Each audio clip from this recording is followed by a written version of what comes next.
আজ আমি আপনাদের সাথে যে ঘটনাটি শেয়ার করব সেটা রাজশাহী জেলার দুর্গাপুর উপজেলার কানপাড়া নামক গ্রামের একটি ঘটনা। আমাদের লিসেনারদের মধ্যে যারা গ্রামটি চেনেন তাদের কাছে আমি আন্তরিকভাবে দুঃখিত, কারণ সেই গ্রামে যে বাড়ির ঘটনাটি আমি শেয়ার করতে যাচ্ছি সেই বাড়ির মালিক আমাকে তার নাম এবং মূল ঠিকানা প্রকাশের অনুমতি দেননি। তিনি পেশায় একজন ব্যবসায়ী হলেও মাঝে মাঝে নিজ জমিতে কৃষিকাজও করে থাকেন। গ্রামের প্রায় সবাই তাকে চেনেন। ঘটনাটিতে পারিবারিক যোগসূত্র রয়েছে বিধায় তিনি বাইরের মানুষের কাছে প্রকাশ করতে চান না। আমি 2017 সালের 7 নভেম্বর আমার এক বন্ধুর সাথে কানপাড়া গ্রামে গিয়েছিলাম। সত্যি বলতে আমার জন্ম গ্রামে হলেও কৃষিকাজের ব্যাপারে সম্মুখ কোনো ধারণা ছিল না, অর্থাৎ সামনে থেকে কখনো কৃষিকাজ দেখিনি। তাই আমার বন্ধুর বাবা নিজেই কৃষিকাজ করেন এটা জানার পর আমি নিজে থেকেই তাদের বাড়িতে গিয়ে কয়েকদিন থেকে কৃষিকাজ দেখার দাওয়াত চেয়ে বসি। আমার বন্ধুও খুশি মনে রাজি হয়ে যায়, কিন্তু কিছুক্ষণ পর তার চোখ মুখে আমি একরকম চিন্তার ছাপ লক্ষ্য করেছিলাম। ওর অবস্থা দেখে আমি একটু লজ্জাই পেয়ে গিয়েছিলাম, কারণ আমার মনে হচ্ছিল যে সে হয়তো ভাবছে তার বাড়ির লোক আমাকে দেখলে কি ভাববে, আমাকে কোথায় থাকতে দেবে, এরকমই কিছু একটা। তাই একটা সময় লজ্জা কাটিয়ে কথাটা বলেই ফেললাম, আচ্ছা আমি তোদের বাড়িতে গিয়ে কদিন থাকলে কোনো সমস্যা হবে? বাড়ির লোক তোকে কিছু বলবে? এটা শুনে একটু চমকে উঠে সে বলল, আরে না না, এরকম কোনো ব্যাপার নেই, বরং আমার বাবা মা মাঝে মাঝেই আমাকে ফোন করে বন্ধুদের বাড়িতে নিয়ে যাওয়ার জন্য বলে। আসলে আমাদের আত্মীয় স্বজন অনেক দূরে দূরে থাকার কারণে খুব একটা বেড়াতে আসে না। এটা শুনে আমি তার চোখ মুখে লেগে থাকা চিন্তার কারণটা জিজ্ঞেস করতেই সে কিছুটা চুপ হয়ে যায়। আমি অনেকবার কারণটা জিজ্ঞেস করেছি, কিন্তু সে কিছুতেই আমাকে বলেনি, শুধু বলল, এখন তো আলুর বীজ বোনা হয়ে গিয়েছে, সেভাবে দেখার মতো কিছু নেই। তাই আমি আগামী মাসের প্রথম দিকে তোকে বাড়িতে নিয়ে যাব, ওখানে গিয়ে আলু তোলার কাজ দেখতে পারবি আর গ্রামটাও ঘুরে দেখবি। এটা শুনে কি যে আনন্দ হচ্ছিল আমার সেটা বলে বোঝাতে পারবো না। আমিও দিনটার জন্য অপেক্ষা করতে থাকি। বহুল প্রতীক্ষার পর নভেম্বরের 6 তারিখ বিকেল বেলা আমার বন্ধু আমাকে কল করে। সে বলে, আগামীকাল আমি বাড়ি যাচ্ছি। ছোট চাচা বাইক নিয়ে আসার কথা ছিল, কিন্তু তিনি একটি ব্যক্তিগত কাজে আটকে গিয়েছেন, তাই কাল সকাল 8টার দিকে বাসে করে রওনা হবে। তুই তো যেতে চেয়েছিলি আমার সাথে, যাবি? ওর কথা শুনে আমি যে কতটা খুশি হয়েছিলাম তা বোঝানো যাবে না। আমি তাৎক্ষণিকভাবে রাজি হয়ে যাই এবং ব্যাগপত্র গুছিয়ে নিই। কলেজে সে সময় ছুটি থাকায় এবং রাজশাহী থেকে খুব একটা দূরে না যাওয়ার কারণে বাড়ি থেকেও খুব একটা বাধা দেয়নি আমাকে। যাই হোক, বন্ধুর কথা মতো আমি সময়ের পূর্বেই বাস স্ট্যান্ডে পৌঁছে যাই এবং সকাল 8টার পরপরই কানপাড়ার উদ্দেশ্যে রওনা হই। মাত্র 8 ঘন্টার রাস্তা। সত্যি বলতে আমি অনেকটা এক্সাইটেড ছিলাম সেই মুহূর্তে। গন্তব্যস্থলে পৌঁছে বাস থেকে নেমে আমরা একটা ভ্যান ঠিক করি এবং বাড়ির উদ্দেশ্যে রওনা দেই। ভ্যান বাড়ি পৌঁছাতে 15 মিনিটের মতো সময় লাগলেও সেটা আমার কাছে মাত্র কয়েক মিনিট মনে হয়েছিল, কারণ কানপাড়া গ্রামের অপরূপ দৃশ্য আমায় মুগ্ধ করে ফেলেছিল। চারিদিকে শুধুই ফসলি জমি, হালকা শীতের আমেজ আর কোমল সূর্য রশ্মিতে শিশির ভেজা সবুজ শ্যামলা শস্য ক্ষেতের মাঝ দিয়ে আঁকাবাঁকা মেঠো পথের যাত্রা। আহা, কি চমৎকার সেই দৃশ্য! গ্রাম বাংলার এই অপরূপ সৌন্দর্য উপভোগ করতে করতেই একটা সময় বন্ধুর বাড়িতে পৌঁছে গেলাম। গিয়ে দেখলাম বড় বড় 4টি টিনের ঘরের মাঝে একটি বিশাল উঠোন। সে সময় বন্ধুর পরিবার সম্পর্কে আমার ধারণাটা যেন ভুল প্রমাণিত হলো। তারা মধ্যবিত্ত নয়, উচ্চবিত্ত পরিবার ছিল। ভেতরে গিয়ে দেখি আন্টি অর্থাৎ আমার বন্ধুর মা রান্নাঘরে বসে রান্না করছেন এবং তার শাশুড়ি মা অর্থাৎ আমার বন্ধুর দাদি রান্নাঘরের বাইরে চেয়ারে বসে আছেন। তার 5 বছর বয়সী ছোট ভাই বাড়ির উঠোনে খেলা করছে। আমাদের দেখতে পেয়ে তারা 3জনেই উঠে এলেন। আমরা দুজন দাদিকে সালাম করার পর দাদি আমাদের মাথায় হাত রেখে বললেন, আজ অনেক দিন পর বাড়িটা যেন পরিপূর্ণ মনে হচ্ছে। এসো দাদু ভাই, ভেতরে এসো। এরপর আমরা রান্নাঘরের পাশে বসেই অনেকক্ষণ গল্প করি। রান্নাঘর আর গোয়াল ঘর পাশাপাশি হওয়ার কারণে দেখতে পেলাম একজন মহিলা গরুর দেখাশোনা করছেন। পরে জানতে পারলাম তিনি এই বাড়িতে কাজ করেন। আমার বন্ধুর বাবা আগে থেকেই জানতো যে আমরা বাড়িতে যাচ্ছি, তাই তিনি আমাদের জন্য বিশেষ কিছুর ব্যবস্থা করে রেখেছিলেন। তিনি কোনো এক কাজে আমার বন্ধুকে মাঠে ডেকে নেন। যাবার সময় আমার বন্ধু আমাকে তার ঘরটি দেখিয়ে দিয়ে বলে, তুই ঘরে গিয়ে ফ্রেশ হয়ে নে, আমি কিছুক্ষণ পর এসে তোকে মাঠে নিয়ে যাব। ও চলে যাবার পর আমি আমার ব্যাগ নিয়ে ওর রুমের দিকে যাই। বলে রাখা ভালো, দাদির রুম আর আমার বন্ধুর রুম পাশাপাশি ছিল এবং মাঝখানে একটি অ্যাটাচড বাথ ছিল। আমি দাদির ঘরের সামনে ব্যাগটি ফেলে রেখে ফ্রেশ হওয়ার জন্য বাথরুমে ঢুকে যাই। বাথরুম থেকে বেরিয়ে ব্যাগটি নিতে গিয়ে দেখি আমার ব্যাগ সেখানে নেই। আমি আমার বন্ধুর রুমে ঢোকার পর দেখতে পেলাম আমার ব্যাগটা মাটিতে পড়ে আছে। দেখে মনে হচ্ছিল কেউ যেন বিরক্তি নিয়ে ব্যাগটি এখানে ফেলে রেখে গেছে। তবে ব্যাপারটা স্বাভাবিকভাবেই নিলাম। দাদি অথবা আন্টি হয়তো রুমে এসেছিল, আমার ব্যাগটি এখানে দেখতে পেয়ে তারা হয়তো এই রুমে রেখে গিয়েছেন। আমি হাত মুখ মুছে কাপড় পাল্টে বাইরে গিয়ে দাদিকে বললাম, দাদি আপনি শুধু শুধু কষ্ট করে ব্যাগটা নিয়ে গেলেন কেন ভেতরে? আমি নিজেই নিয়ে যেতাম। এটা শুনে উনি কিছুটা অবাক দৃষ্টিতে আমার দিকে তাকিয়ে বললেন, দাদু আমি বা তোমার আন্টি তো এখান থেকে উঠিনি। ও আচ্ছা, মিলি হয়তো তোমার ব্যাগটা ভেতরে নিয়ে গিয়েছে। মিলি? মিলি সেই মহিলাটির নাম যিনি তাদের বাড়িতে কাজ করেন এবং একটু আগেই যাকে আমি গোয়াল ঘরে দেখতে পেয়েছিলাম। তবে আমি আবারও গোয়াল ঘরের দিকে তাকিয়ে দেখি উনি গরুর খড় কাটছেন। এত কম সময়ের মধ্যে ঘরে এসে আমার ব্যাগটা ওই রুমে রেখে আসা ব্যাপারটা কেমন যেন গোল মেরে লাগছিল। তবে তখন বিষয়টি নিয়ে আমি খুব একটা মাথা ঘামাইনি। একটু পর দাদি আমাকে তার পাশে বসিয়ে সকালের নাস্তা করান, আর নাস্তা করতে করতে আমার বন্ধুও কাজ শেষ করে বাড়িতে ফিরে আসে। ও হ্যাঁ, আরেকটা বিষয়, আমি এই পরিবারের কোনো সদস্যের নাম এখনো পর্যন্ত উল্লেখ করিনি এবং করবও না। কিন্তু শুধু মিলির নামটাই কেন উল্লেখ করলাম তা ঘটনা শেষে ইনশাল্লাহ আপনারা জানতে পারবেন। যা হোক, আমরা দুই বন্ধু একসাথে নাস্তা শেষ করে ফসলি জমির কাজ অর্থাৎ কৃষি কাজ দেখার উদ্দেশ্যে বেরিয়ে পড়ি। সে আমাকে তাদের নিজেদের জমিতে নিয়ে যায়। গিয়ে দেখলাম সেখানে তার বাবাও কাজ করছেন। মূলত সেখানে গিয়েই আঙ্কেলের সাথে আমার প্রথম দেখা। সত্যি বলতে দিনটা আমার জন্য অসাধারণ ছিল। আমি যে ওই দিন কত কিছু শিখেছি এবং জেনেছি তার ধারণার বাইরে। জমির কাজ শেষে প্রায় সন্ধ্যার দিকে আমরা বাড়িতে ফিরি। এসে দেখি খাবার টেবিলে আমাদের জন্য এক বিশাল আয়োজন। সারাদিন ঘোরাঘুরি করে বেশ খিদেও পেয়েছিল, তাই দেরি না করে বসে পড়ি। সেখানেও সবার সাথে অনেক আড্ডা। আসলে আমি কখনো ভাবিনি যে একদিনের পরিচয়ে ওনারা আমাকে এতটা আপন করে নেবেন। যা হোক, খাওয়া দাওয়া শেষে যে যার মতো নিজ নিজ ঘরে চলে যাই।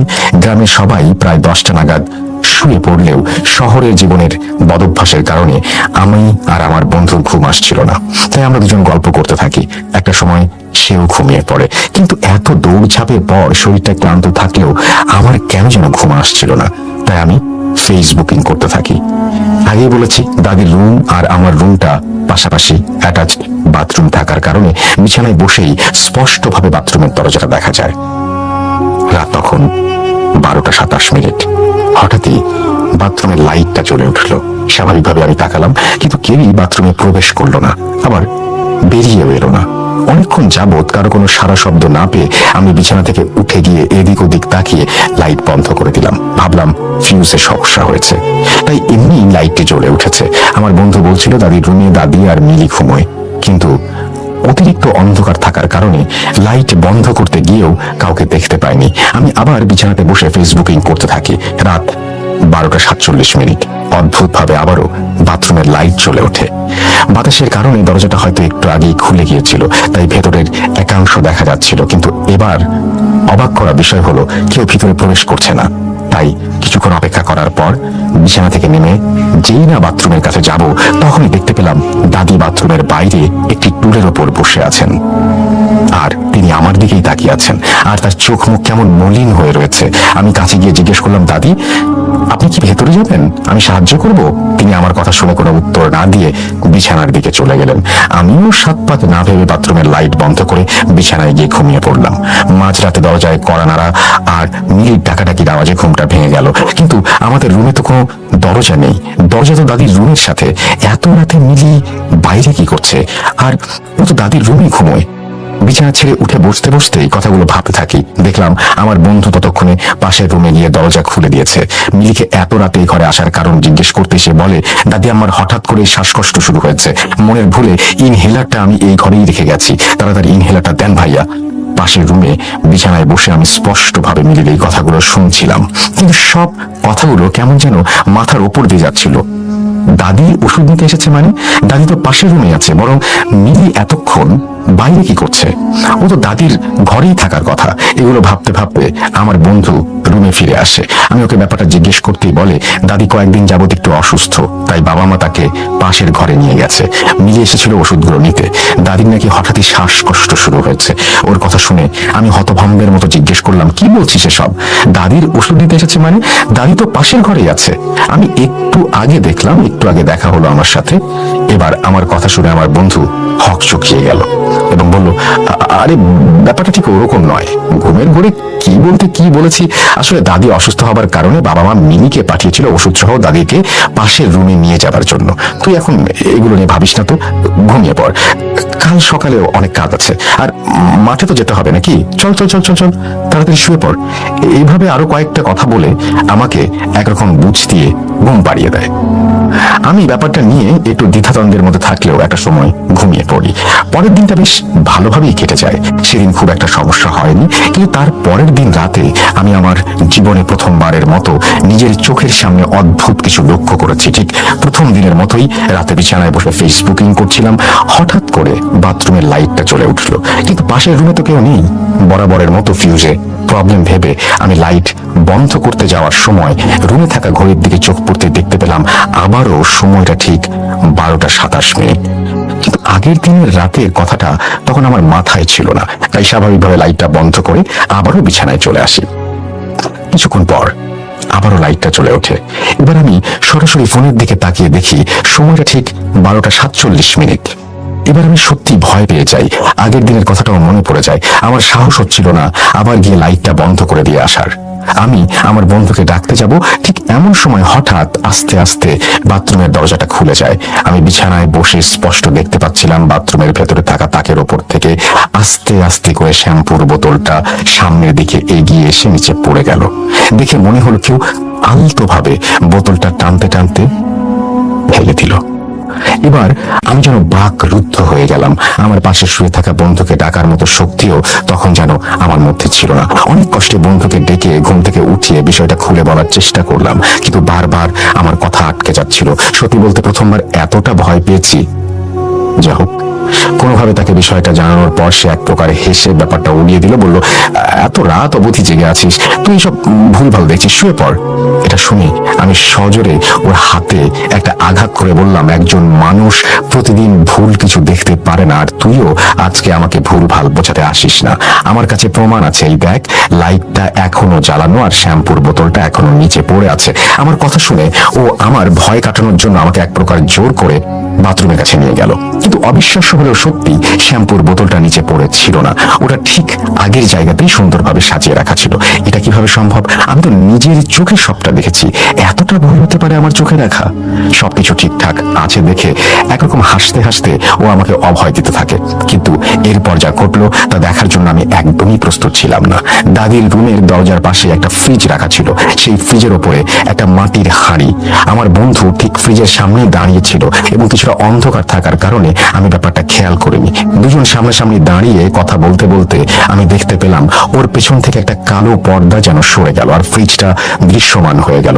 ব্যাপারটা ছিল অনেকটা অন্ধকারের ভেতর আরো গাঢ় অন্ধকার কিছু একটা। কালো পর্দার মতো জিনিসটা সরে যাওয়ার পর আমি স্পষ্ট দেখতে পেলাম ওই মাটির হাঁড়িটা কেউ যেন ইচ্ছে করে নিচে ফেলে দিল। এরপর সত্যি আর কিছু বলার ছিল না। আমরা দুজনেই প্রচন্ড রকমের ভয় পেয়ে গিয়েছিলাম আর দরজা খুলে বাইরের উঠোনে বেরিয়ে এসেছিলাম। আমি অনেকটা উত্তেজিত হয়ে চেঁচামেচি শুরু করে দিলেও আমার বন্ধুকে দেখলাম সে স্বাভাবিকভাবেই কথা বলে আমাকে আশ্বস্ত করার চেষ্টা করছে। এদিকে আমার চিল্লাচিল্লি শুনে পাশের ঘর থেকে সবাই উঠে এসেছেন। এরপর সবটা তাদের খুলে বলি এবং ওনারা সবটা শুনে আমাকে সান্ত্বনা দিতে থাকেন। স্বাভাবিক অবস্থায় ফিরে আসার পর আমি তাদেরকে এরকমটা হবার কারণ জিজ্ঞেস করেছিলাম, কিন্তু তারা আমাকে কোনো উত্তর দেননি। তাই মনে মনে ঠিক করে নিয়েছিলাম ওই বাড়িতে আমি আর থাকতে চাই না। সকাল হলেই আমি এখান থেকে চলে যাব। কিন্তু দাদি আমাকে যেতে দিতে নারাজ। তিনি বললেন, আজ যা যা হয়েছে সেগুলো ভুলে যাও। এরকমটা আর হবে না দাদু ভাই। অনেক বছর যাবৎ আমাদের বাড়িতে কেউ অতিথি হয়ে আসে না, কিন্তু তুমি এসেছো দাদু ভাই, আর কটা দিন এখানে থেকে যাও। অন্তত এই বুড়ি মানুষটার কথা রাখো। এটা শুনে আমি অনেক দ্বিধাদ্বন্দ্বের মধ্যে ছিলাম। বারবার ভাবছিলাম এটা কি হলো। আমি কোনো ট্র্যাপে পড়ে গেলাম? ওনারা কেন আমাকে কোনো কিছু পরিষ্কারভাবে বলছেন না, আর এখন আবার আমাকে যেতেও দিতে চাইছেন না? আমি অনেকটা ভয়ের ভেতর ছিলাম সেই মুহূর্তে। মনে মনে ভাবছিলাম সকাল হলে কোনোভাবে এখান থেকে পালিয়ে যাব। যা হোক, কোনোভাবে রাতটা কাটিয়ে ফজরের আজানের সময় আমি ব্যাগপত্র গুছিয়ে নিই পালিয়ে যাওয়ার জন্য। কিন্তু আঙ্কেলের কাছে ধরা পড়ে যাই। উনি কিছু না বলে আমার হাতটা ধরে ওনার ঘরে নিয়ে যান আর দাদিকে সবটা জানান।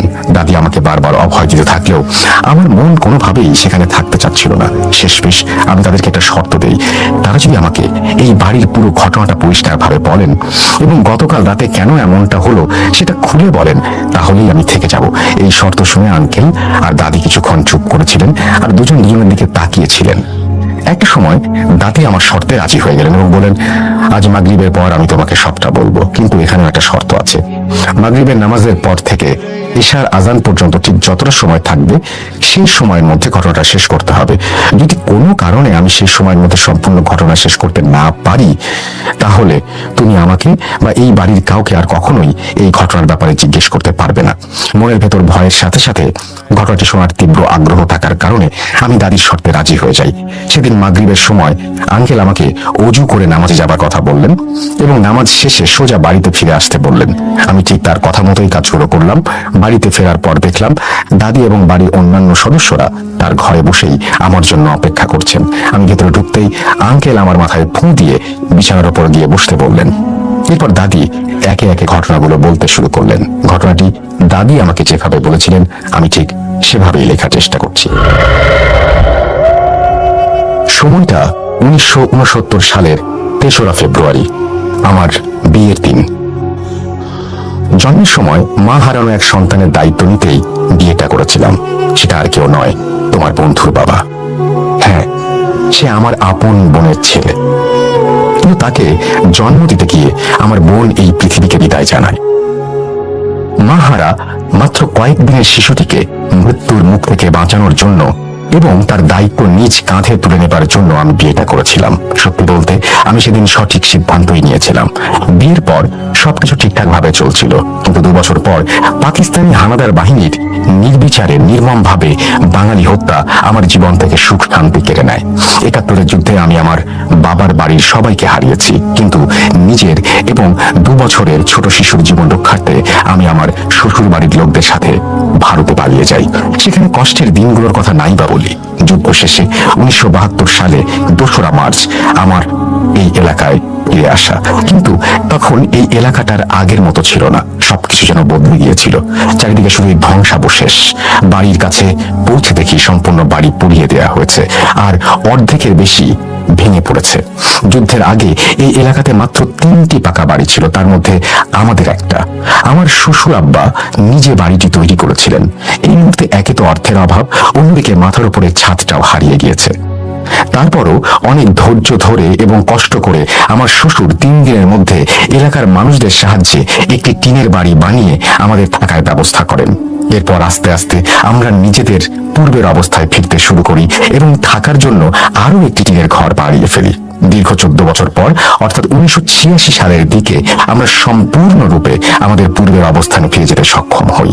এই 14 বছরে পূর্বের পাকা বাড়ির কাছ থেকে গভীর রাতে অনেকেই কান্না এবং আর্তনাদের শব্দ শুনতে পেত, কিন্তু কখনো কাউকে খুঁজে পাওয়া যায়নি। সে সময় আমার শ্বশুর চেয়েছিলেন তার মৃত্যুর আগে একটি পাকা বাড়ি তৈরি করবেন। যে কথা সেই কাজ, তিনি লোক জোগাড় করে পূর্বের পাকা বাড়ির জায়গাতেই আবার নতুন করে বাড়ি বানানোর সিদ্ধান্ত নিলেন। কাজ শুরুর পর কয়েকদিন বেশ ভালোই ছিল, কিন্তু একদিন সকালে উঠে দেখি আমাদের নতুন বাড়ির তৈরি জিনিসপত্রগুলো চারিদিকে ছড়িয়ে ছিটিয়ে আছে আর গাঁথনিগুলো ভেঙে পড়ে আছে। তো কে করবে এরকম কাজ? এলাকায় আমাদের তো কোনো শত্রু নেই, বরং এলাকার সবাই যে যার মতো করে আমাদের সাহায্য করেছেন বাড়িটি বানানোর জন্য। যা হোক, অনেক আলাপ আলোচনা আর তদন্তের ভিত্তিতে কোনো অপরাধী না পাওয়ায় বাবা আবারও নতুন করে বাড়ির কাজ শুরু করলেন। এবারও ঠিক একই অবস্থা। কদিন খুব ভালোভাবেই কাজ চলছিল, কিন্তু হঠাৎই সব আগের মতো লন্ডভন্ড হয়ে গেল। এবার বাবার মনে কিছু কিছুটা সন্দেহ জাগলো। তিনি পাশের গ্রামের মসজিদ থেকে একজন ইমামকে নিয়ে এসে জায়গাটা দেখিয়ে পুরো ঘটনাটি বললেন। ইমাম সাহেব কিছুক্ষণ জায়গাটি ঘুরে দেখার পর বাবাকে বললেন, এখানে অদ্ভুত কিছু উপস্থিতি টের পাচ্ছি, কিন্তু আমার পক্ষে খুব একটা বেশি কিছু করা সম্ভব নয়। আপনি বড় কোনো হুজুরের শরণাপন্ন হন। এটা বলে তিনি চলে যান। আমার শ্বশুর অনেক ধৈর্যশীল এবং সাহসী ব্যক্তি হবার কারণে কিছুদিন অপেক্ষা করার পর বড় আলেমের খোঁজ করতে থাকেন। একটা সময় তিনি সিলেটে মাজারে এক হুজুরের খোঁজ পান। তারপর তিনি নিজেই সেখানে গিয়ে হুজুরের সাথে কথা বলে বাড়িতে আসতে রাজি করান। হুজুর বাড়িতে এসে টিনের ঘরে পা রাখতেই বলেন, নতুন বাড়ির জায়গাটায় ওই রমণীরা কারা? কি করছো তোমরা ওখানে? হুজুরের কথা যেন আমাদের মাথার উপর দিয়ে গেল। কোথায় রমণী? ওই জায়গায় তো কাউকেই দেখতে পাচ্ছি না। উনি কাদের সাথে কথা বলার চেষ্টা করছেন? প্রথমে ওনাকে পাগল ভেবেছিলাম, কিন্তু ওই দিন রাতে নতুন করে বাড়ির জায়গাটায় চক্কর কাটতে গিয়ে তিনি কাদের সাথে যেন বিড়বিড় করে কথা বলছিলেন। একটু পর ফিরে এসে তিনি যা বললেন সেটা একদম অবিশ্বাস্য। আমরা সবাই তার কথা শুনে যেন বাকরুদ্ধ হয়ে গিয়েছিলাম। তিনি বললেন, যুদ্ধের সময় তোমরা চলে যাবার পর সেপ্টেম্বরের দিকে এই এলাকায় পশ্চিম পাকিস্তানের বাহিনীরা এসেছিল। সে সময় এই এলাকা সবচেয়ে সুরক্ষিত ছিল বিধায় তারা এখানে ক্যাম্প করেছিল, আর তাদের ক্যাম্পটি ছিল তোমাদের সেই পাকা বাড়ি।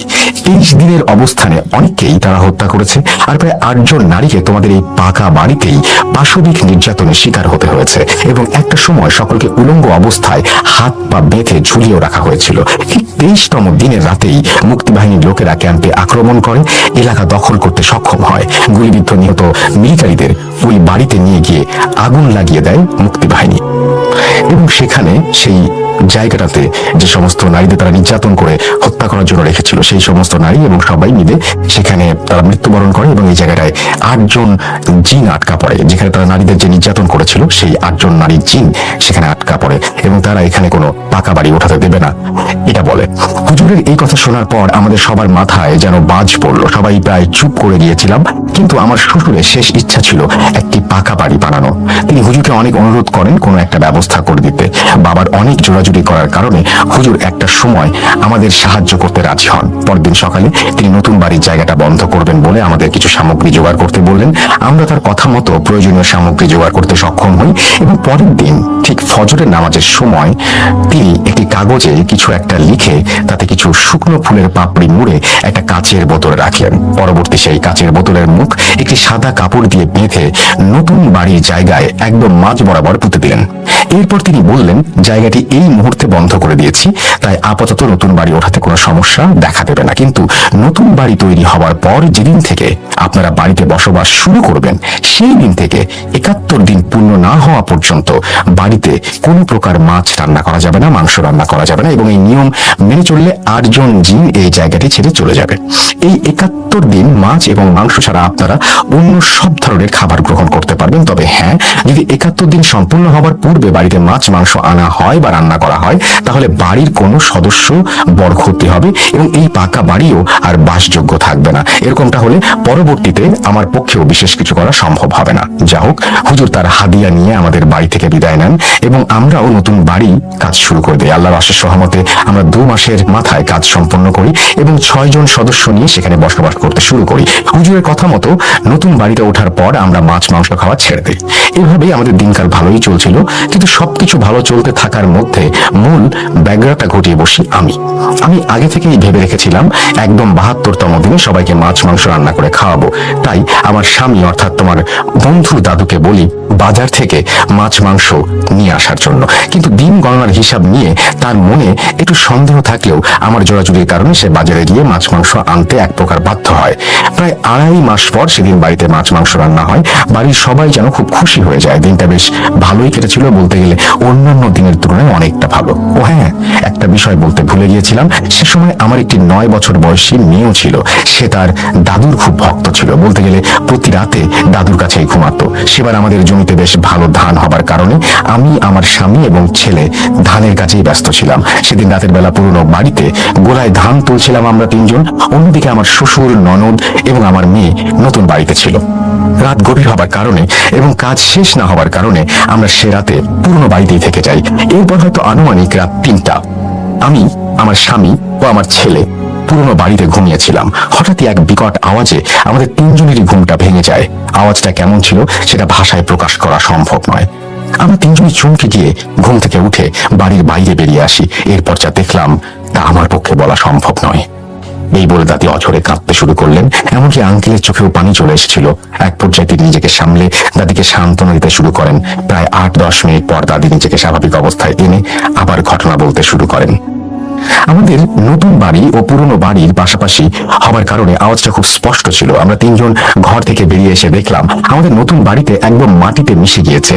সেখানে মনে হচ্ছিল ওপর থেকে কেউ পাড়া দিয়ে বাড়িটাকে মাটির সাথে মিশিয়ে দিয়েছে। এটা দেখার পর আমি জ্ঞান হারিয়ে ফেলি। আমার ছেলেটাও কয়েকদিন অসুস্থ ছিল, মানসিক ভারসাম্য হারিয়ে ফেলেছিল। বাড়ির ভেতরে থাকা মানুষগুলোর অবস্থা কেমন ছিল সেটা আমার স্বামী এবং এলাকার মানুষরা দেখেছেন। সেই দুর্ঘটনায় আমি আমার শ্বশুর, ননদ এবং 9 বছর বয়সী মেয়েকে হারাই। মূলত তাদের দাফন কার্য সম্পন্ন হবার পর আমার জ্ঞান ফেরে। সত্যি বলতে যুদ্ধের সময় পুরো পরিবারকে হারিয়েছি আমি, তাই প্রথম দিন ছাড়া এই কষ্টটা হয়তো খুব একটা প্রভাব ফেলতে পারেনি আমার ওপর। কিন্তু আজ সেই কষ্টটা আমি সম্পূর্ণরূপে অনুভব করতে পারি। কেন? তার উত্তরটা একটু পরে দিচ্ছি। এরপর আমার স্বামী সেই হুজুরের উপর প্রচন্ড ক্ষিপ্ত হয়ে ওঠেন এবং তার খোঁজ করতে সিলেটে চলে যান। তাকে পেয়ে অনেক গালমন্দ করলেও হুজুর তাকে কোনোভাবে শান্ত করে দেন।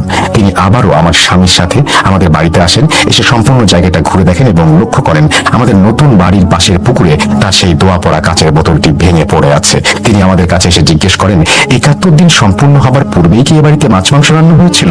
আমি তো বলেছিলাম যেদিন থেকে আপনারা এই বাড়িতে বসবাস শুরু করবেন সেদিন থেকে কমতে। নিশ্চয়ই কিছু ভুল হয়েছে আপনাদের দ্বারা। এরপর সম্পূর্ণ ব্যাপারটা আমাদের মাথায় চলে আসে, ভুলটা আমারই। নতুন বাড়িতে যেদিন আমরা আমাদের আসবাবপত্রগুলো পারাপার করছিলাম সেদিন অনেকটা রাত হয়ে গিয়েছিল, আর আসবাবপত্রগুলো অগোছালো অবস্থায় পড়ে থাকার কারণে সেই রাতটা আমাদের পুরনো বাড়িতেই কাটাতে হয়েছিল। তাই পরদিন সকালে আমরা আমাদের সব জিনিসপত্র নিয়ে একেবারে নতুন বাড়িতে থাকার জন্য চলে যাই। কিন্তু গণনার হিসাবে আমি একটি ভুল করে বসি। হুজুর বলেছিলেন যেদিন থেকে আমার বসবাস শুরু করব সেদিন থেকে দিন গণনা করতে, কিন্তু যেদিন আসবাবপত্রগুলো পারাপার করা হয়েছে সেদিন থেকে আমি দিন গণনা শুরু করে দিই। তাই আমার হিসাব অনুযায়ী 71তম দিনটিকে আমি 72তম দিন ভেবে বসি। আমি যদি সেদিন আমার স্বামীর কথা মেনে নিয়ে আর একটা দিন অপেক্ষা করতাম তাহলে হয়তো জীবনে এই চরম দুর্ঘটনার সম্মুখীন হতে হতো না। সেদিন আবারও হুজুরের কাছে সাহায্য চাইলে তিনি বলেন, আমি এর আগেই বলেছি একবার ভুল হলে এর সমাধান করা সম্ভব নয়। আমি 8 জন জিনকে বন্দী করে রেখেছিলাম।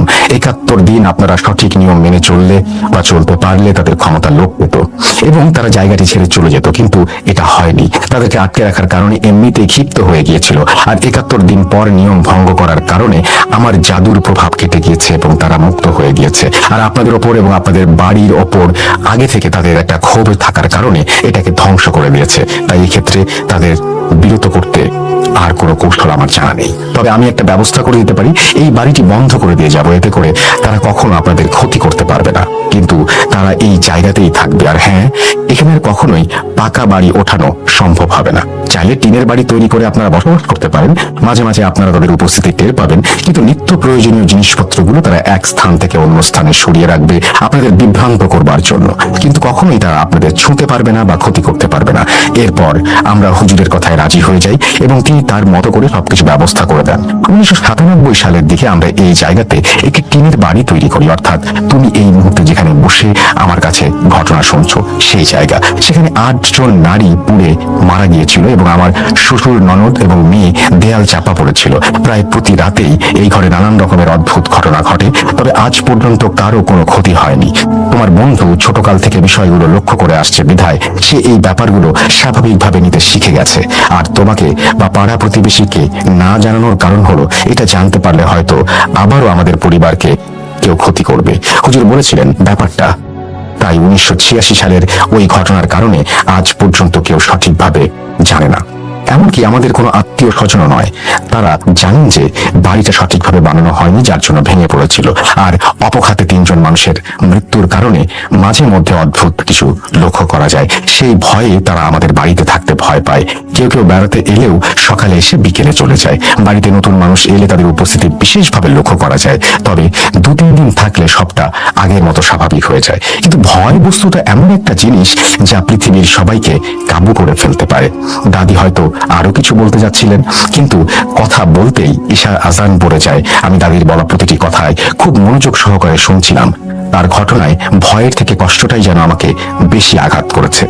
ওই দিনের পর আরো একটা দিন সেই বাড়িতে আমি থেকেছি, কিন্তু পরবর্তীতে আর কোনো সমস্যার সম্মুখীন হইনি। অনেকগুলো অদ্ভুত অভিজ্ঞতা নিয়ে বাড়ি ফিরে গিয়েছিলাম। বাড়ি ফেরার পর এই বিষয়গুলো অনেক দিন আমার রাতের ঘুমকে কেড়ে নিয়েছিল। কদিন পর আমার এক ফুফাতো ভাইয়ের বিয়ের অনুষ্ঠান ছিল বিধায় বিয়ের আনন্দে সবকিছু ভুলে যেতে থাকি আর একটা সময় স্বাভাবিক জীবনে ফিরে যাই। কিন্তু বন্ধুর গ্রামের বাড়ি থেকে ঘুরে আসার ঠিক 11 দিনের মাথায় ঘটে যাওয়া এক ঘটনা আজও আমাকে অনুশোচনায় ভোগায়। সময়টা সন্ধ্যা 7:31। গল্পের বই পড়ছিলাম। হঠাৎই একটা আননোন নাম্বার থেকে আমার ফোন আসে এবং কল আমি রিসিভ করতে শুনতে পেলাম ফোনের ওপার থেকে আমার সেই বন্ধু কথা বলছে। সে খুব উত্তেজিত এবং একরকম ভাঙা ভাঙা কথায় কথা বলছে। আমি তার উত্তেজনার কারণ জিজ্ঞেস করতে সে বলে ওঠে, আজ বিকেলে আমাদের বাড়ির পাশের পুকুরে ডুবে মিলি মারা গিয়েছে। এই একটা লাইন আজ পর্যন্ত আমাকে অনুশোচনায় ভুগিয়ে চলেছে। আজও মনে হয় হয়তো আমার কারণেই মিলি আজ আমাদের মাঝে নেই। সেদিন যদি ঘটনাটা শোনার জন্য বাড়ির সবাইকে চোরাচুরি না করতাম, হয়তো মিলি আজ বেঁচে থাকতো। সেদিন থেকে আমি প্রতিনিয়ত মিলির জন্য দোয়া করি, মহান আল্লাহ পাক যেন তাকে জান্নাত নসিব করেন। দয়া করে আপনারাও মিলির জন্য দোয়া করবেন। মূলত এই ছিল আমার জীবনের অদ্ভুত ঘটনা এবং বিস্ময়কর অভিজ্ঞতা এবং একটি বাড়িকে ঘিরে একটি পরিবারের ঘটনা। আশা করি ঘটনাটি আপনাদের ভালো লেগেছে। আজ এ পর্যন্তই। আপনাদের সকলের প্রতি অনেক শ্রদ্ধা ও ভালোবাসা। এভাবে লেখা আছে, আমি সেভাবেই পড়ছি। আসসালামু আলাইকুম রাসেল ভাই ও লিসেনার্স। রাসেল ভাই সবসময় ভালোর দলে, তাই উইশ করলাম না, কিন্তু লিসেনারদের জন্য রইল শুভকামনা। প্রথমে বলি, রাসেল ভাই, আমার ঘটনাটা ভৌতিক নাকি অন্য কিছু আমি নিজেও জানি না, তবে হ্যাঁ, এটা একদম সত্য ঘটনা অবলম্বনে লিখলাম। আর আমি আমার নাম ও একদম সঠিক ঠিকানা লিখছি না, কারণ এটা সুন্দরবনের মধ্যকার ঘটনা এবং এখনো সেখানে প্রচুর মানুষ যায় এবং জীবিকা অন্বেষণ করে। আমার একটা ভুলে তাদের সারা জীবনে একটা ছমছমে অবস্থার সৃষ্টি হোক, আমি সেটা চাই না। আমার গল্প পড়ছেন মানে আমার গল্পটা আপনার ভালো লেগেছে। যাই হোক, লিসেনারদেরও হয়তো ভালো লাগবে আশা করি। ঘটনাটা আমার বাবার মুখে শোনা। আমার বাবার মুখে কয়েকবার শুনেছি, তাই উনি যেভাবে বলছেন আমি সেইভাবে বর্ণনা করছি। ভাবতে পারেন আমার বাবাই লিখছেন, যদিও উনি এখন আর এপারের বাসিন্দা নন। ঘটনা সালটা ঠিক মনে নেই, তবে আমার বয়স তখন 17 বছরের মতো। সংসারের অভাব অনটনের জন্য লেখাপড়ার পাঠ আগেই চুকিয়ে সুন্দরবনে মাছ ধরতাম। সেখান থেকে একটা মাছের ডিপোতে মুহুরির চাকরি পেলাম। মাছের ডিপো বলতে সুন্দরবনের জেলেরা যেখানে মাছ বিক্রি করে। তো আমার একটু টাকার প্রয়োজন বেশি ছিল, তাই নিজেই কর্মচারী আবার নিজেই মুহুরি। একজন আলাদা লোক না রেখে মালিকের কাছে একটু বেশি টাকা চেয়ে নিতাম। পাশেই অন্য মালিকের ডিপোতে দুজনে হিন্দু লোক থাকতো। তাদের বয়স 22-23 হবে। তাদের একজন মুহুরি আর একজন কর্মচারী। তো মুহুরির কাজ হলো মাছের ও টাকার হিসেব রাখা, আর কর্মচারীর কাজ মাছ তোলা এবং ডিপো ধোয়া মোছা। তবে দুজন মিলে একটা কাজ করতে হয়, সেটা হলো গণমুখে জোয়ারের সময় নৌকা নিয়ে গভীর জঙ্গলে গিয়ে জেলেদের থেকে মাছ মেপে নিয়ে আসা। না হলে তারা আসতে যেতে 2.5 থেকে 3 ঘন্টা নষ্ট হয়। সেটুকু সময় মাছ ধরলে জেলে মহাজন সবার লাভ। তো আমার ওই হিন্দু দুজনের সাথে ও মালিকের সাথে খুব ভালো সম্পর্ক ছিল। ওদের সাথে একসাথে আমি জঙ্গলে যেতাম, তবে আমার ও তাদের নৌকা আলাদা। তো ঘটনার দিন আমি কিছুটা অসুস্থ ছিলাম, মানে জ্বর ছিল। হালকা বৃষ্টি হচ্ছিল সন্ধ্যা থেকে। জোয়ার শুরু রাত আনুমানিক 2:30টার দিকে। তো আমি সন্ধ্যায় ওদের বললাম যে বৃষ্টি হচ্ছে, আবার একটু আমি অসুস্থ, যদি ঘুমিয়ে পড়ি তাহলে আমাকে ডাক দিস যাওয়ার আগে। ওরা সম্মতি দিল। রাতে ওরা কি যেন ভেবে মত পরিবর্তন করলো।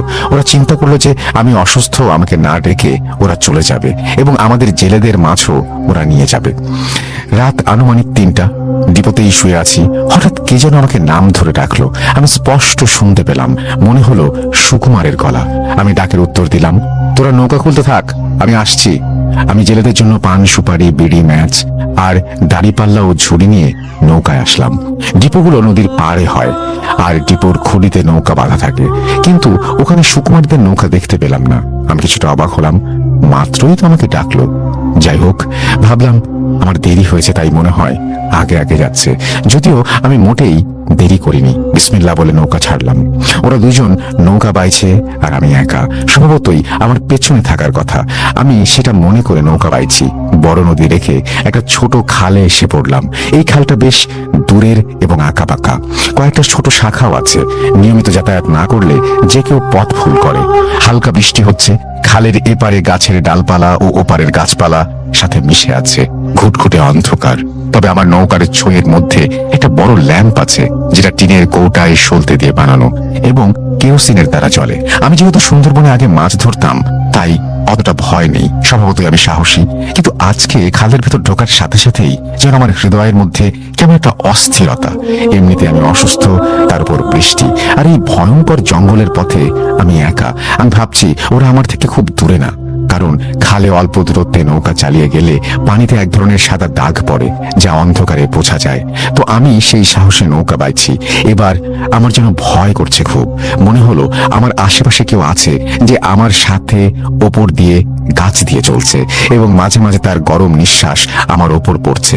আমার সমস্ত শরীর যেন হিম হয়ে আসছে। আমি তো মাত্রই খালের ভেতর ঢুকলাম, এখনো অনেক পথ, কিন্তু মনটাকে আজ আর ভয়মুক্ত করতে পারছি না। একবার মনে হলো আমি সুকুমারের নাম ধরে ডাকি, কিন্তু আবার নিজেকে প্রবোধ দিলাম যে ওরা আমার সামনে এই বিশ্বাস নিয়ে আজকে যেতে হবে। যদি তাকে উত্তর না আসে তাহলে? এই যখন ভাবছি, ঠিক তখনই আমার পেছনে একটা গাছের ডাল বিকট শব্দে ভেঙে পড়লো। আমি আর আমার মধ্যে নেই। পেছনে তাকাইনি আমি, শুধু দোয়া পড়ছি আর নৌকা বাইছি সকল শক্তি দিয়ে। কতদূর আসলাম, কতদূর বাকি ছিল কিছুই জানি না। এমনিতেই আমার জানটা আমার মধ্যে নেই। এর ভেতরে হঠাৎ হঠাৎ জঙ্গলের মধ্য থেকে কেন যেন বাচ্চা বা মহিলার ভয়ার্ত গোঙানি বা আর্তনাদের মতো শোনা যাচ্ছে, তবে বেশি দূরে মনে হচ্ছে না। এরকম তো আগে কখনো শুনিনি বা হয়নি। আমি তখন আর নৌকা বাইতে পারছি না। বৃষ্টি আর জ্বরের শীতের মধ্যেও আমি স্পষ্ট ঘামছি। আমার আজকেই জীবনের শেষ দিন, তাই জোরে জোরে কালেমা পড়ছিলাম, আস্তাগফিরুল্লাহ পড়ছিলাম, কিন্তু শব্দ করে পড়ায় প্রতিধ্বনিত হচ্ছিল চারিদিকে। এতে আমার ভয় আরো বাড়তে থাকে। হঠাৎ সামনে থেকে একটা বাতাস এসে আমার আলোটা নিভিয়ে দেয়। আমি চোখে আর কিছু দেখতে পাচ্ছিলাম না। দ্রুত ছোঁয়ের মধ্যে গিয়ে ম্যাচটা নিয়ে ল্যাম্পটা জ্বালালাম, আবার বাইতে থাকলাম আর আল্লাহ আল্লাহ বলে জিকির করতে থাকলাম। কিছুক্ষণ পর অনেক দূর থেকে একবার বাঘের হুঙ্কার শুনলাম। কি ভয়ানক মাটি ফাটা ডাক! আমার বুক শুকিয়ে যাচ্ছে। 30 সেকেন্ড পর আবারও ডাকলো। এবার মনে হলো খুব কাছে। তৃতীয়বার যখন ডাকলো তখন মনে হলো একেবারে খাল পাড়ে, আমার নৌকার 100 হাত সামনে। আমার আর সামনে যাওয়ার সাহস নেই, তবে পেছনে যাবারও কোনো সুযোগ নেই, কারণ উজান ঠেলে যাওয়া কোনোভাবেই সম্ভব নয়। আমি কিছুক্ষণের জন্য যেন নরকের মধ্যে আছি, এরকম মনে হচ্ছিল। টিপ টিপে বৃষ্টির মধ্যে এতটা অসহ্য গরম, তার সাথে মাঝে মাঝে বনের মধ্যে পানিতে গাছের আজব সব শব্দ। আবার নিভে গেল আলো। আমি আর ধরাতে পারলাম না। খুব বাতাস হচ্ছিল, তাই আলো জ্বলছিল না, কিন্তু অন্ধকারে তো আমি সবার জন্য খাদ্যে পরিণত হব। 7-5 না ভেবে জেলেদের বিড়ি ধরালাম। জীবনে প্রথম বিড়ি মুখে নিলাম। না, ধূমপানের জন্য নয়, জীবন বাঁচাতে একটু আলো জ্বালিয়ে রাখার তাগিদে। এভাবে একসময় মরতে মরতে নিজেই সাহস নিলাম, যাই হয়ে যাক হোক, আমার আশেপাশে কেউ নেই, আমাকে আমার জন্য লড়তে হবে। সাহস নিয়ে সব উপেক্ষা করে নৌকা চালাতে থাকলাম। এতক্ষণে চলে আসার কথা ছোট খাল থেকে বের হয়ে আরেকটা বড় নদী। তখন ভয়টা কিছুটা কম, কারণ সেখানে মাঝে মাঝে নৌকা দেখা যায়। সেই রাত, সেই খাল আর শেষ হতে চায় না। একটা সময় দূর থেকে বড় নদীর দেখা পেলাম, তবে ওটুকু যেন যেতে আমি পারছি না। মনে হলো যেন আমাকে কেউ তুলে নিল, পেছন থেকে কিছুতে টেনে নিল। মহান আল্লাহর রহমতে একসময় আমি নদীতে আসলাম। এবার আর ভয় নেই, তবে গায়ে শক্তি পাচ্ছি না। আর এতক্ষণে কতক্ষণ হয়েছে জানি না। দেখি ভোরের আলো। আমি এবারের মতো বেঁচে গেলাম, কিন্তু তারপরে যা হলো সেটার জন্য আমি জীবনে আর জঙ্গলে যাইনি। ভোরের আলো পেরিয়ে মোটামুটি ফর্সা হয়ে গেছে চারিদিক। বহুদূর পর্যন্ত স্পষ্ট দেখা যাচ্ছে। 2টা জেলে নৌকা দেখতে পেলাম, একজন মুরব্বী সাদা দাড়ি আর 2টা ছেলে। মুরব্বী পরিষ্কার, কিন্তু ছেলে 2টো কালো। মুরব্বী এক নৌকায় পা পানিতে ঝুলিয়ে বসে তসবিহ গুনছে, আর ছেলেটা রান্না করছে। মুরব্বী আমাকে ইশারায় ডাকলেন, আমিও গেলাম, কারণ আমার পানির পিপাসা ছিল। আর এতক্ষণ পর মানুষ দেখলাম। আমি নৌকার পাশে নৌকা রাখতেই মুরব্বী বলল, আব্বা, তুমি তো মেলা ভয় পেয়েছো। আমি অবাক হয়নি। মুরব্বীকে দেখে আধ্যাত্মিক মনে হয়নি। এজন্য উনি আমার হাত ধরে কি যেন পড়ে অনেকক্ষণ পর একটা ফু দিলেন। আমার শরীর থেকে কি যেন বের হয়ে গেল, আমি একদম ফ্রেশ হয়ে গেলাম। অবাক ব্যাপার, আমার গায়ে জ্বরও নেই। আমি পানি খেয়ে মুরব্বীকে ভেঙে বললাম সব। উনি বললেন, তোর মায়ের দুধে জোর অনেক বেশি, তাই তুই বেঁচে গেছিস। তুই যা, তোর জেলেদের থেকে মাছ নিয়ে আয়, আর যাওয়ার সময় আমার মাছগুলো দিয়ে যাস। আমি চলে আসলাম। এসে দেখি আমার জেলেদের মাছ সুকুমার মেপে নিচ্ছে। আমাকে দেখে ওরা সবাই ভূত দেখার মতো চমকে উঠলো। ওরা ভেবেছিল আমি একা একা আসতে পারবো না, তাই আমার জেলেদের বলেছে ও আজকে আসবে না, মাছ আমাদের দিতে বলেছে। আমাকে দেখে ওরা লজ্জা পেল। সব শুনে আমার জেলেরা এক প্রকার ওদের মারতে উপক্রম হলো। এমনকি ওদের জেলেরাও ওদের ওপর রেগে গেলেন। যাই হোক, আমি মাছ নিয়ে মুরব্বীর ওখানে আসলাম। মুরব্বী সকালে আমাকে খেতে বলল, আমিও মাছের তরকারি দিয়ে খেলাম। কি স্বাদ! কিন্তু অবাক ব্যাপার হলো, ওনার ছেলে দুটো এতক্ষণে একটা কথাও বলেনি, চুপচাপ। বোবা বললেও ভুল হবে না। তারপর মুরব্বী মাছগুলো মেপে নিয়ে আমার ডিপোর ঠিকানা বলে দিলে আমি বিদায় নিলাম এবং আসার সময় সেই পথ দিয়ে আসছিলাম আর রাতের স্মৃতি রোমন্থন করতে করতে শিউরে উঠছিলাম। ডিপোতে এসে সব শুনে মহাজন আমাকে 1 সপ্তাহের ছুটি দিলেন বিশ্রামের জন্য। আর এমনিতেই আমি আজকে ডাবল মাছ এনেছি। আমাদের জেলেরা যে পরিমাণ মাছ পেয়েছে, মুরব্বী একাই অতটা পেয়েছে। 6 দিন পর ডিপোতে গেলাম। যাওয়ার পর মহাজন আমাকে বলল, চাচা, তোর জন্য একটা চিঠি, একটা লুঙ্গি আর মাছের সব টাকা রেখে গেছে। আমি চিঠি পড়ে অবাক হয়ে গেলাম। উনি আমাকে একটা লুঙ্গি দিয়েছেন, সাথে 6000 টাকা মাছের টাকা দিয়ে গেছেন, আর লিখেছেন এই টাকা দিয়ে কিছু একটা করো, আর জঙ্গলে যেও না, এরপর হয়তো ফিরবে না তুমি। আর আমার বাড়িতে এসো, পেঁচানো হাতে লেখা, সাথে বাড়ির ঠিকানা, খুলনার রূপসা থানার একটা জায়গার ঠিকানা দেয়া আছে, সাথে মুরব্বীর নাম। আমি সবকিছু যত্ন করে নিয়ে এলাম। সেখান থেকে 15-16 দিন পর মুরব্বীর দেয়া ঠিকানায় যাই। কিছু মিষ্টি নিয়ে আমি ঠিক বিকেলের দিকে ওনার বাসায় যাই। ডাকাডাকির পর একজন মহিলা গেট খুললেন। দেখেই মনে হলো সম্ভ্রান্ত ও ইসলামিক ফ্যামিলি। আমি কার কাছে এসেছি জানতে চাইলে আমি মুরব্বীর নাম বললাম। উনি কিছুটা অবাক হলেন এবং আমাকে ভেতরে আসতে বললেন। আমিও গেলাম। বললেন, কি জন্য এসেছো বাবা, বলো। আমি সব বিস্তারিত বলার পর উনি হু হু করে কেঁদে উঠলেন। আমি বুঝতে পারছিলাম না। পরে উনি উঠে গিয়ে একটা ছবির অ্যালবাম নিয়ে এসে বললেন, দেখো তো বাবা, ওনার সাথে দেখা হয়েছিল কিনা। আমি বললাম, হ্যাঁ। তারপর যা শুনলাম তার জন্য লিসেনারদের মতো আমিও প্রস্তুত ছিলাম না। এই চাচা হজ করে এসেছিলেন, একজন হাজি। ওনার 2টা ছেলে ছিল। তাদের নিয়ে প্রায় জঙ্গলে শখের বসে বড়শি বাইতে যেতেন। ছেলেরাও আর যেতে চেত না। যেবার হজ করে আসতেন সেইবারের কথা তিনি কথা দিলেন যে এইবারই শেষ, আর তিনি যাবেন না। কিন্তু ওই শেষ যাওয়া ছিল, আর ফিরে আসেননি। প্রায় 21 বছর হয়ে গেছে। ওনার স্ত্রীও মারা গেছেন, স্বামীও 2 ছেলের শোকে। যিনি বর্ণনা করছিলেন উনি মুরব্বীর ছোট মেয়ে, আর 2টা মেয়ে আছে ওনার বড়। লোকমুখে শুনেছেন তাদের বাঘে খেয়ে ফেলেছিল, কিন্তু লাশ পায়নি। আর ওনাদের দেখে ওনার ঠিকানায় আসা আমি প্রথম ব্যক্তি না। সুন্দরবনের নানা প্রান্ত থেকে আগেও 8 থেকে 10 জন এভাবে এসেছেন। কথাগুলো শুনে আমি মিষ্টিটা দেখে খুব আস্তে আস্তে পা ফেলে বাড়িটা থেকে বের হয়ে চলে এলাম। এরপর থেকে আমি জীবনে জঙ্গলে যাইনি। তো এই ছিল ঘটনা। ভালো লাগলে পড়ে শোনাবেন। যদি কেউ প্রমাণ করতে চান, তাদের জন্য রাসেল ভাইকে ঠিকানা ও নাম দিলাম। এরকম আরো 2 জন আমার জানা আছে যারা ওই মুরব্বীকে দেখেছে। দয়া করে প্রয়োজন না হলে নিচের তথ্য প্রকাশ করবেন না, এই বলে তিনি তার ঠিকানা শেয়ার করেছেন। ঘটনার সাক্ষীকে সেটা তিনি জানিয়েছেন এবং তার ফোন নাম্বার শেয়ার করেছেন। Thank you very much. এটা চমৎকার স্টোরি, খুব ছোট কিন্তু খুবই চমৎকার। আশা করছি আপনাদেরও ভালো লেগেছে। আমি এখানে বাঘ খেতে এসেছে, মানে এখানে সেও কিন্তু বাঘের হুঙ্কার শুনেছে। এখন এই বাঘটা কি স্বাভাবিক কোনো বাঘ নাকি অস্বাভাবিক কিছু, এই বিচারের ভার আপনাদের উপরে। এবং এই যে ভয়, হঠাৎ করে পরিবেশ বদলে গেল, একজন অচেনা মানুষের সাথে দেখা হলো এবং খুঁজতে গিয়ে দেখা গেল তিনি মৃত একজন, এগুলোর ব্যাখ্যা যদি জানা থাকে অবশ্যই আমাদের জানাবেন। আমি রাসেল আপনাদেরকে রিকোয়েস্ট করছি আমাদেরকে ইমেল পাঠানোর জন্য। আসসালামু আলাইকুম। ভূত.com সকল লিসেনারকে জানাচ্ছি শুভেচ্ছা। আমি আফনান। আজকে ভিন্ন রকমের একটি স্টোরি নিয়ে আপনাদের সামনে হাজির হয়েছি। প্রিয় লিসেনার্স, আপনারা এমন কি কখনো শুনেছেন কোনো ব্যক্তি কারো মৃত্যু স্বপ্নে দেখছে এবং বাস্তবেই তার মৃত্যু হয়ে যাচ্ছে? কি খুব অবাক হচ্ছেন নিশ্চয়ই। হ্যাঁ লিসেনার্স, আমি এখন এমনই একটি ঘটনা আমি আপনাদের সামনে শেয়ার করতে যাচ্ছি। ঘটনাটি যার সঙ্গে ঘটছে তার নাম হচ্ছে আল আমিন। আল আমিনের বাড়ি নড়াইল জেলার লোহাগাড়া উপজেলার লাহোরিয়া ইউনিয়নে। বর্তমানে সে ফরিদপুরের জুবাইদা করিম জুট মিলসে কর্মরত। ঘটনাটি ঘটা যখন শুরু করে তার আগের একটি ঘটনা রয়েছে। বেসিকলি সেই ঘটনার পর থেকে নিয়ে আলামিন এই ধরনের অদ্ভুত স্বপ্ন দেখছে এবং সেটা বাস্তবায়িত হচ্ছে। সেই অদ্ভুত ঘটনাটি আপনাদের সামনে শুরুতে বলতে চাই। সময় ছিল 2014 সাল। আলামিন তখন ছিল এসএসসি পরীক্ষার্থী।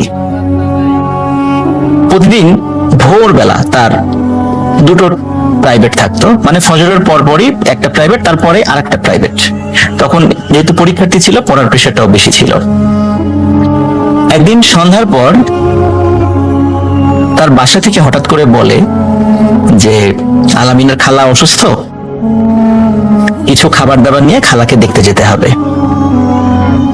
খালার বাড়ি ছিল আলামিনের গ্রাম থেকে 15 কিলোমিটার দূরে এবং বাইসাইকেল চালিয়ে সেখানে যেতে প্রায় 2 ঘন্টা সময় লাগতো। আলামিন শুরুতে যেতে রাজি না হলেও পরবর্তীতে যেতে রাজি হয় এবং আলামিনের মা বাবা তার খালার জন্য বেশ কিছু ফলমূল, খাবার, এই জিনিসগুলো আলামিনকে দিয়ে দেয়। আলামিন সাইকেল চালিয়ে তার খালা বাড়ির দিকে যেতে থাকে। এখানে একটা বিষয় বলে রাখা ভালো, তার খালা বাড়ি যেতে পথে বেশ কয়েকটা ভয়ানক প্লেস পড়ে, যেমন বিশাল একটি বিল, একটি শ্মশান, বট গাছ, তাল গাছ, কবরস্থান, এরকম বেশ কিছু জায়গা পড়ে। আলামিন স্বাভাবিকভাবেই সাইকেল চালিয়ে এই সমস্ত জায়গা পার হয়ে সে তার খালাবাড়িতে চলে যায়, কোথাও কোনো সমস্যা হয়নি।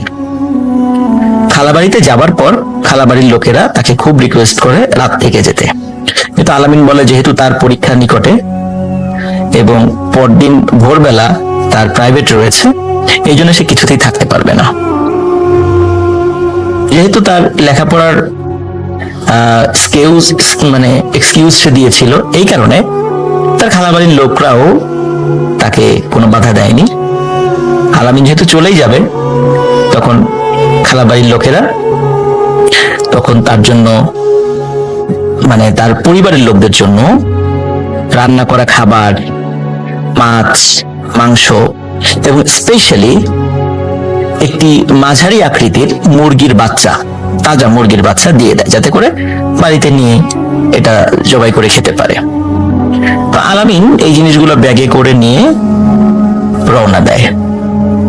ওই মুরগির বাচ্চাটা ব্যাগের মধ্যে এমন ভাবে রেখেছে যাতে করে কোনোভাবেই এটি চাকার সাথে টাচ না করে, এবং এই ব্যাগগুলো আলামিন সাইকেলের পেছনে না রেখে রেখেছিল সামনের হ্যান্ডেলের সাথে।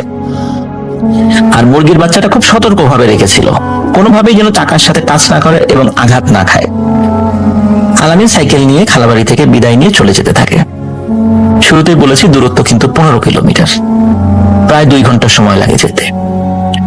আলামিন সাইকেল নিয়ে যাওয়া শুরু করে। যেতে যেতে একটি মাঠের কাছে সে চলে আসে। মাঠের কাছে যখন সে চলে আসে, তখন এখানে এসে রাস্তা 2 দিকে চলে গেছে। তখন আলামিন চিন্তা করে যে এই 2 দিকের রাস্তা একটি শর্টকাট রাস্তা আর একটা দীর্ঘ রাস্তা, যেই দীর্ঘ রাস্তা দিয়ে সে সন্ধ্যার পরে বাইসাইকেল চালিয়ে এসেছে। আলামিন চিন্তা করে এত দূর সাইকেল চালিয়ে এসেছে, শর্টকাট রাস্তাতেই যাওয়া ভালো। ওইখানে শর্টকাট রাস্তাতে যাওয়ার সময় একটা বাজার পড়ে, নাম হলো সত্র বাজার।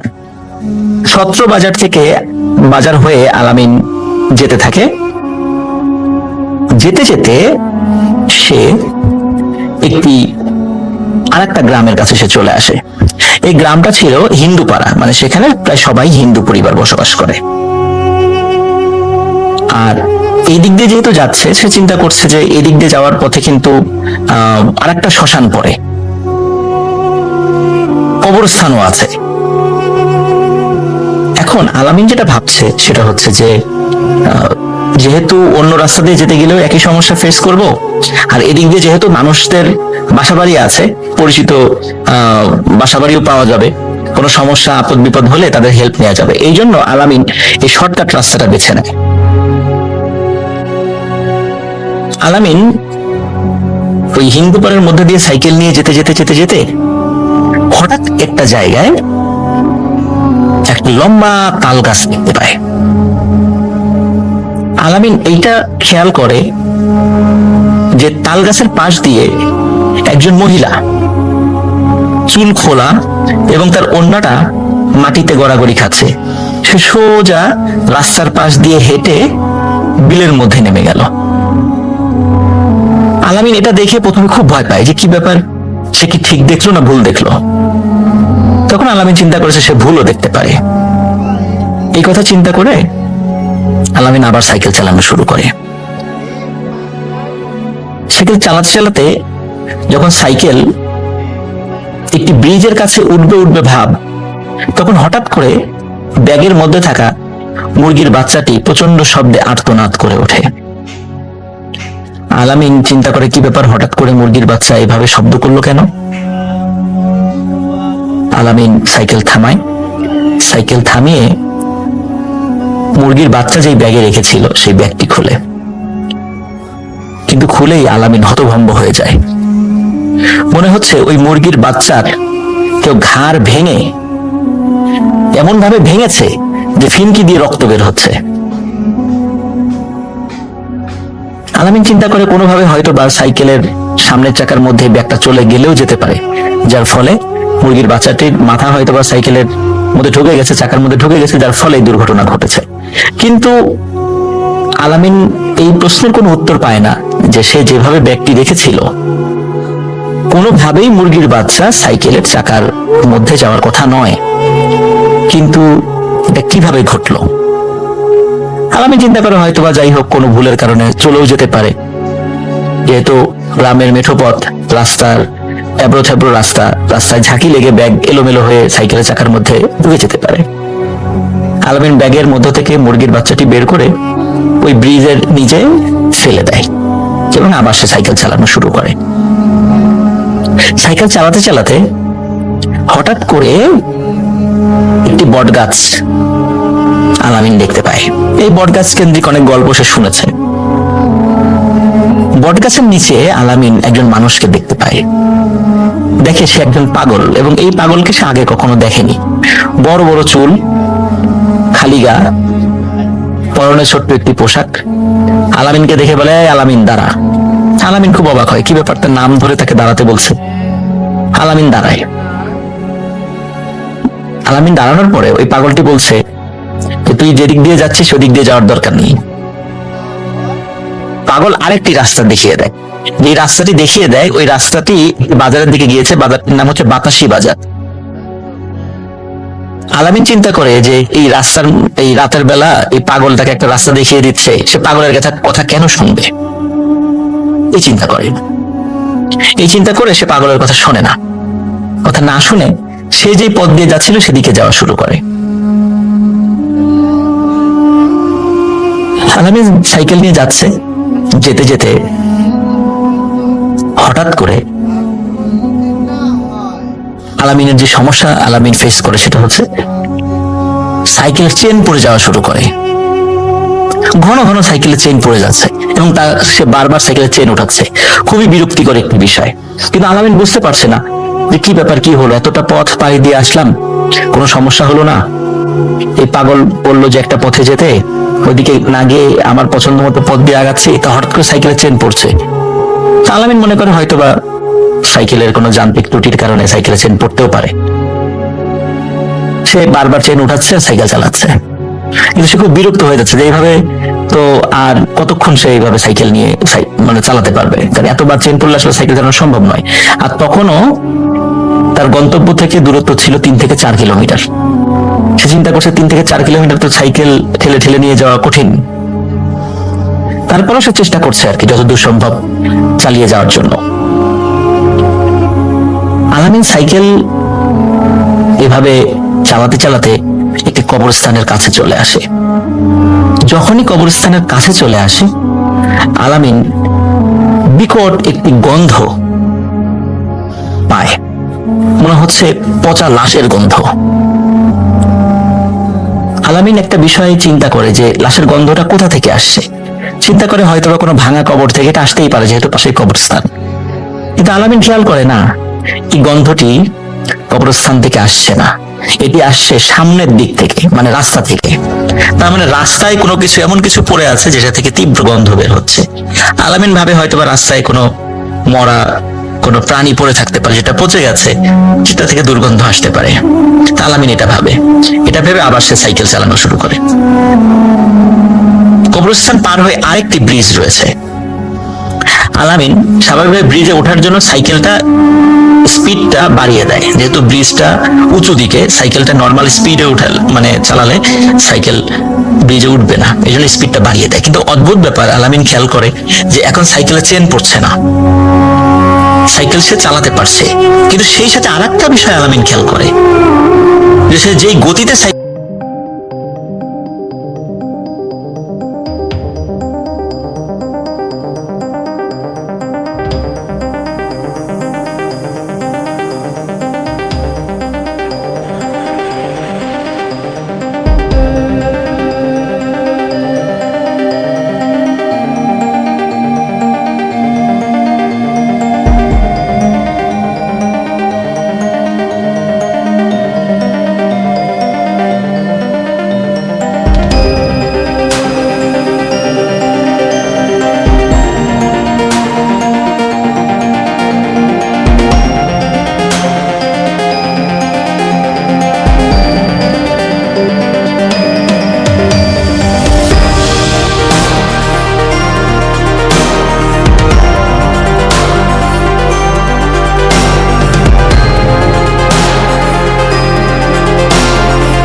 ওই বাচ্চার ডেড বডি থেকে খুবলে খুবলে কিছু একটা খাচ্ছে।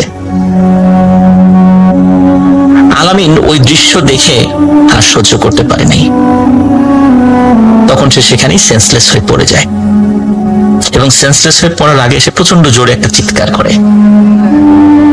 ওদিকে আলামিনের যে মামা, ওনার আবার বাতাসি বাজারে ওনার ব্যবসা বাণিজ্য ছিল, দোকান ছিল।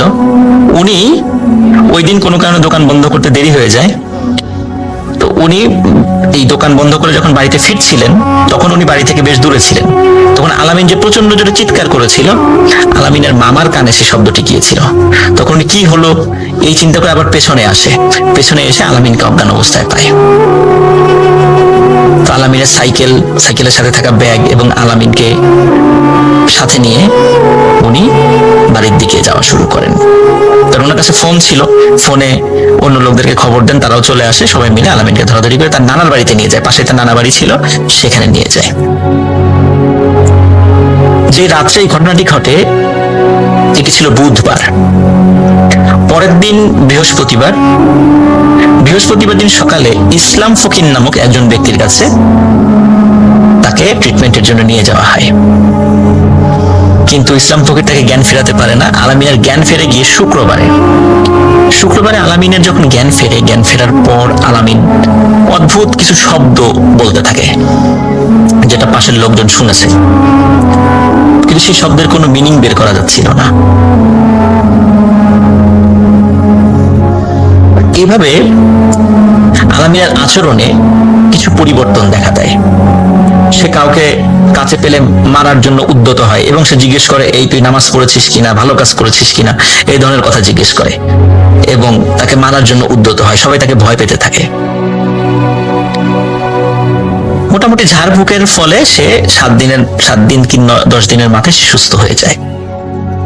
সুস্থ হওয়ার পর সে পরিবারের কাছে সব ঘটনা খুলে বলে যে আমার সাথে এই ঘটনা ঘটেছে। কিন্তু আরো অদ্ভুত ব্যাপার হচ্ছে, তার মামা বলে যে সেই মুরগিটা তুই কি ফেলে দিয়েছিলিস ব্রিজ থেকে? বলে হ্যাঁ, ফেলে দিয়েছিলাম। বলে না, তোর ব্যাগের মধ্যে তো সেই মুরগি আমরা পেয়েছি। আলামিন বিশ্বাস করে না, যে না, এই ব্রিজ থেকে তো আমি মুরগিটা ফেলে দিয়েছিলাম, এবং সেটার মাথা ভেঙে রক্ত বের হয়ে গিয়েছিল। মানে মাথা বলতে ঘাড় ভেঙে, ওটার বাঁচার কোনো সম্ভাবনা ছিল না, এই জন্য আমি ফেলে দিয়েছিলাম। তখন আলামিনের মামা আলামিনকে সাথে নিয়ে সেই মুরগির কাছে নিয়ে যায়। এটা আমরা গ্রামের ভাষাটাকে পলো বলি। পলোর মধ্যে এই মুরগির আবার হাঁসের বাচ্চা, মুরগির বাচ্চা এগুলো রেখে দেওয়া হয়, রেখে ওর উপর থেকে খাবার দেওয়া হয়। পলো দিয়ে মাছও ধরে। গ্রামের অনেকে এই পলোর সাথে পরিচিত থাকবেন অবশ্যই। তো আলামিনের মামা দেখায় ওই পলোর মধ্যে যে এই যে দেখ সেই মুরগিটা, এই মুরগিটাই তোর ব্যাগের মধ্যে আমি পেয়েছিলাম। আলামিন দেখে আসলেই তো তাই, এটাই তো সেই মুরগি যে মুরগিটা তার খালা বাড়ি থেকে দিয়ে দিয়েছিল এবং যেটা আহত অবস্থায় সে ফেলে দিয়েছিল। সম্পূর্ণ অক্ষত অবস্থায় এই মুরগিটা কিভাবে আসলো আবার? তখন আলামিনের আত্মীয় স্বজন খুব ভয় পেয়ে যায়। ওই সময়টা ছিল সন্ধ্যার সময়।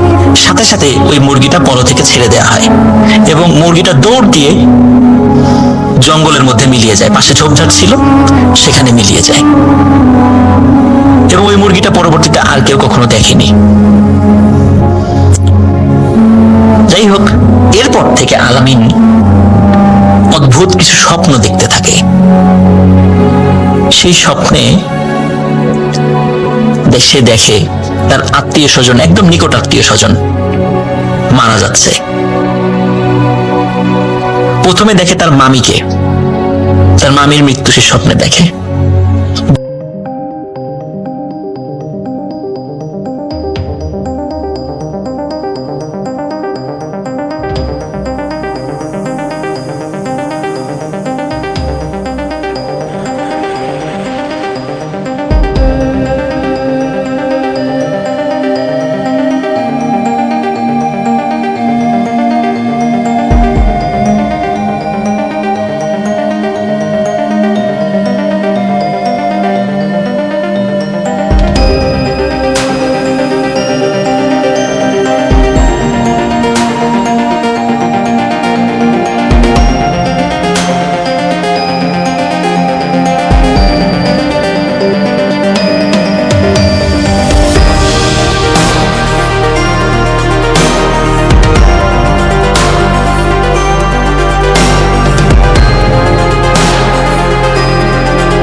আমিনের সাথে এই যে অদ্ভুত ঘটনা ঘটলো এবং এখনো মৃত্যু কেন্দ্রিক যে ঘটনা ঘটে চলছে,